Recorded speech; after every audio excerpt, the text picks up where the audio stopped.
I've been looking at people critiquing their cutting forms over the year. People who film themselves cutting and then afterwards have started looking and critiquing their own technique. And I had some own thoughts about their critiques. I'm not going to name any names because it doesn't feel relevant. The first thing that I really picked up on was the idea that when you were cutting, let's take spatula again, so I don't have any blades here. I do have a. Actually, we'll probably have a bill which will work well enough.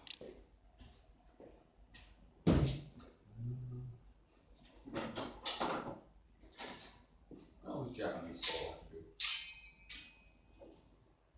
This is my sword now. It's close enough. It's got the hilt, it's got the. Well, this sounds a little bit off. Whatever.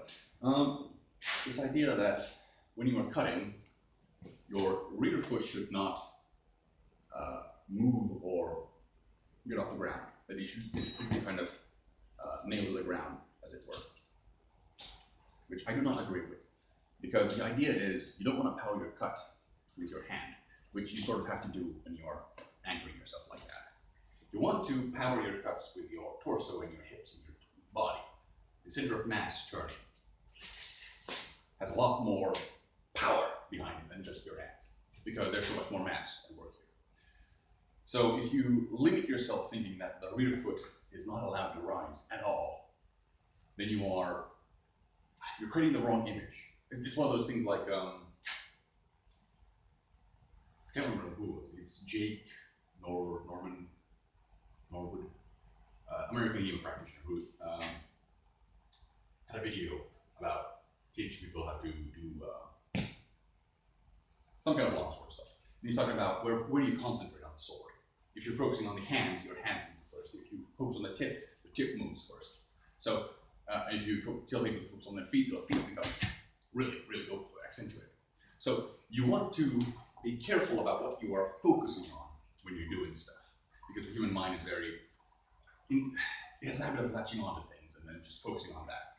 So you don't want to, when you're cutting, think about, okay, the rear foot is not allowed to move, the rear foot is not allowed to move, the rear foot is not allowed to move. You don't want to get too focused on that, because when you do that and you want to have power in your cut, you tend to start using your arm and, tensing up, and not good. So rather, you want to fine tune your cut. You want to power with your hips, your cut. And then if your foot moves, that means you're putting too much power into it. So when you are cutting, you don't want to have it looking like this. That's way too much power. That will go through a lot of things. But even the Tommy should not need that much power. The Tommy should need about that much power. You can see I'm barely moving. I'm moving about that much. I'm just feeding into the blade there. So when you have motion like this, that means you're using your hips and your legs to power your cut. It's good, but you don't want too much. So bring it down. Calm down. Relax.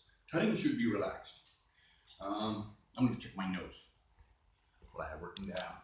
I have more points as well.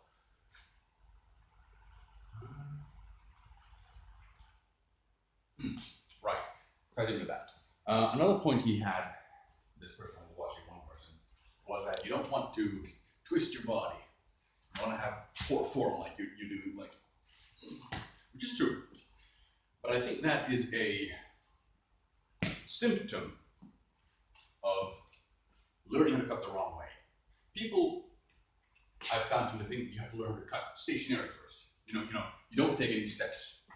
You have the cutting target here. You don't think about approaching that and cutting it with a step. You want to learn how to cut from a stationary like this, so it's safe and everything's controlled. But that's wrong. It teaches you to focus on the wrong things. It builds up the difficulty too much for you. It's not cutting in context, the way we do it in fencing. So it teaches you wrong things. One of which is that, okay, I have to find my position, I have to do my cut, okay. You, at that point, start getting weird things. So what you want to do is when you learn how to cut, you learn how to cut through doing flow drills. Flow drills teach you how to cut, and then when you want to cut something, you just put a tatami in your way. So when you start doing flow drills, all out. What should always look like. And then when I want to cut something, I just put the tatami there and cut. Nothing more than that. There's a tatami there. I repeat the thing I've done 1,000, 1,000, and 1,000 times. There's no nervousness, no tension, no nothing. I know exactly how to do it, and do it. So, that poor structure, poor form thing, it shouldn't happen. Because you've done flow drills, you do flow drills right. There's a lot of people who can teach you how to do proper flow drills, how to correct everything. If you do right flow drills, you won't have that problem with twisting up body and everything. There is one case where this might be difficult, and that is in cutting tournaments, which are kind of,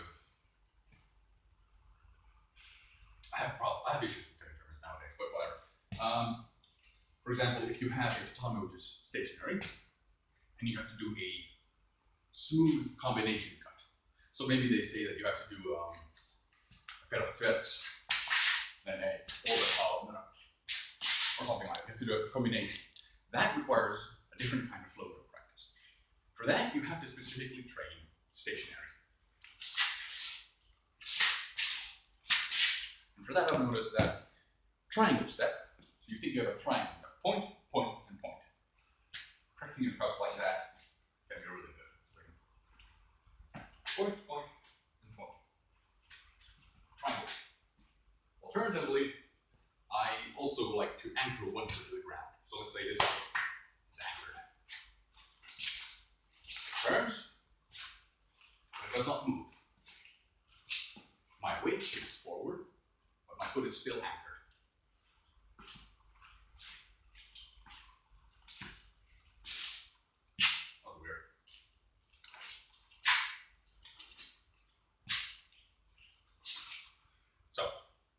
If you're going to a cutting tournament and you know that they're going to have combination cutting, you might want to practice that.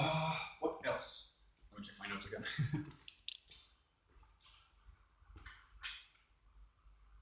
Yes. Ties into that thing I was talking about with learning how to cut through flow drills. One thing which I see a lot of new practitioners do is they try to stop the cut immediately. They think like, oh no, I have to cut through this tatami. I need a lot of power. Okay, my feet need to be like this. Okay. A lot of power. I can't hit the floor, so I need to stop it. Okay. And it's not good. You don't want to have to stop the cut and die. So you don't want to be able to. You don't want to do this.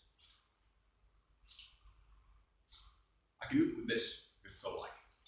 But a sword is more like a hammer than a light saw like that. I don't want to stop like this.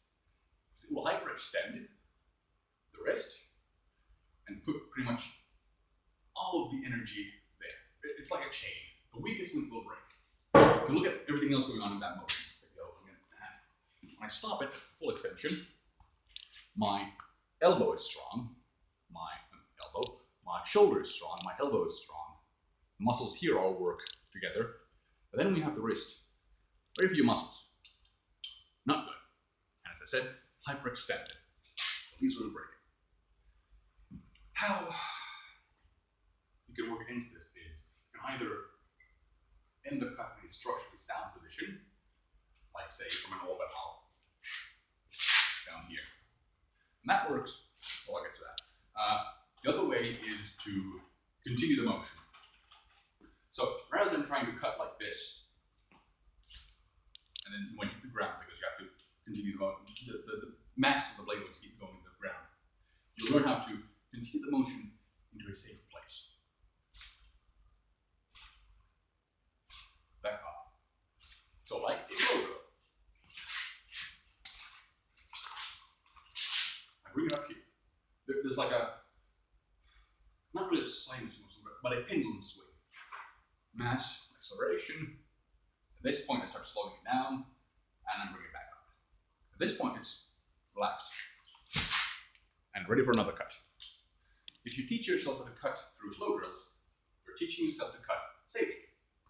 You don't have to worry about hitting the ground. You don't have to worry about stopping it in a weird position.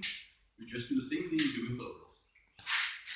A little bit closer,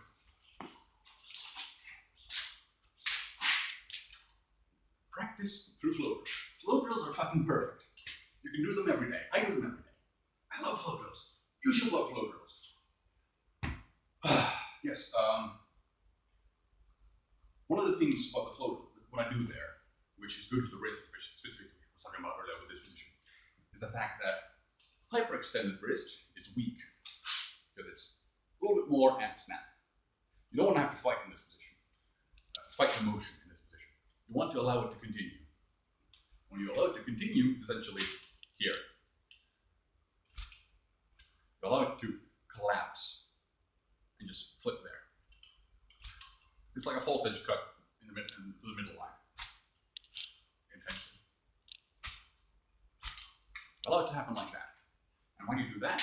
Well, because compared to this position where I'm trying to resist this motion, this position is super strong. I'm pulling it this way. Super strong. And if you doubt that, remember, we are monkeys and we have evolved to climb. So resisting motion in this direction, down, and this direction, down, is really good for us because we're built to pull ourselves up that way. We are monkeys. So allow it to collapse.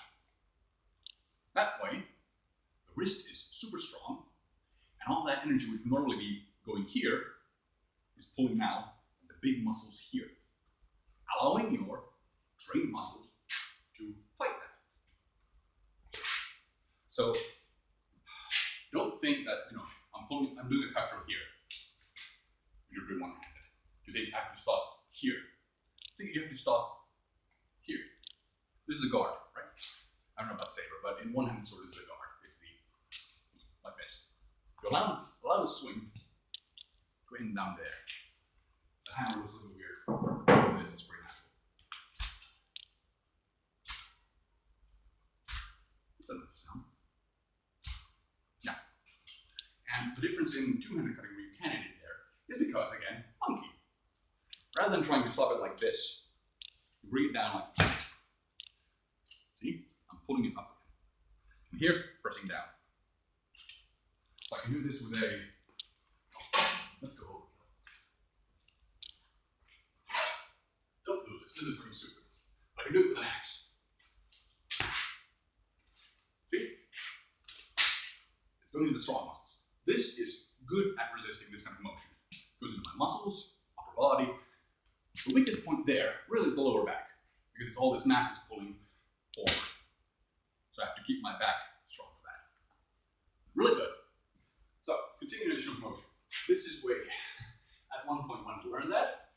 So I started doing flow drills with an axe. And I got the bright idea of trying to do half cuts with an axe. I'm going to do a big half cuts. But here. And I have a tennis elbow. I have chronic tennis elbow. This fucking hurts. I have torn a muscle right here. You can see a little bit of difference. Big bulge goes inwards. I don't know if you can see that. I have a torn muscle in my hand and a chronic tennis elbow.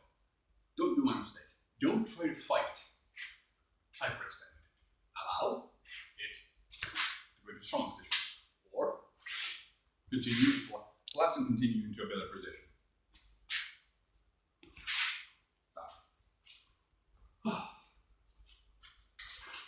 And that was, let me check my notes again.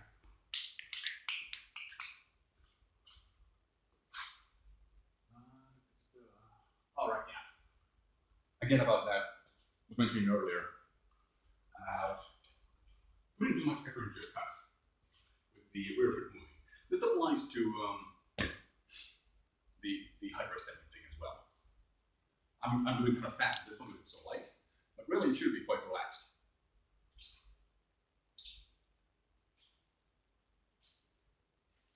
Much cleaner sound. Whereas if I try to, not as good. So keep relaxed. Don't force it. Ow. Actually hurt myself. Gripping too hard. You can. Should be relaxed. And then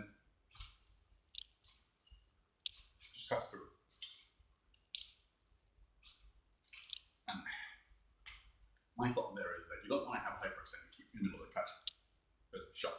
You want to have there, and then at this point, you start cutting through tense fire through, which gives you that energy to go through it. Okay. One last point, I think I remember it. When you are practicing cutting things, where are you going?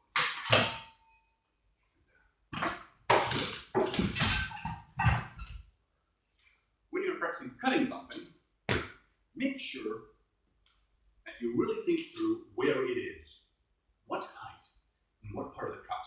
See, if I saw one guy practicing cutting, and he's talking about how poor his cut was, and he was using a big ass sword, and was blaming that. When his cutting thread was actually this low, essentially not really, like this low. It should be like here. With a big sword, you practice cutting at shoulder height. You don't practice cutting at the leg. That breaks up the forearm. High cut, low cut. When we cut low, we tend to do weird things, right? Or from below. We don't cut low like that. So construct your cutting target stand. You're standing properly. So you don't have to break your form. You don't want to learn how to cut something which has nothing to do with swordmanship. If I learn how to cut a tatami, which is standing from here to here, how is that going to help me in any fucking way be a better swordsman when I'm trying to actually cut at this height? I'm teaching myself the wrong things. The cutting practice, if you're going to cut something that is actually going to cut something rather than do just flow drills. I like to do flow drills. If you are going to do lots and lots of cutting practice, a cutting thing, you're cutting, make sure it's as close as possible to the real thing. You don't want to corrupt your skills. You don't want to have divergences. You don't want to have two skill sets. You want to learn one thing. Make sure it's as accurate as possible.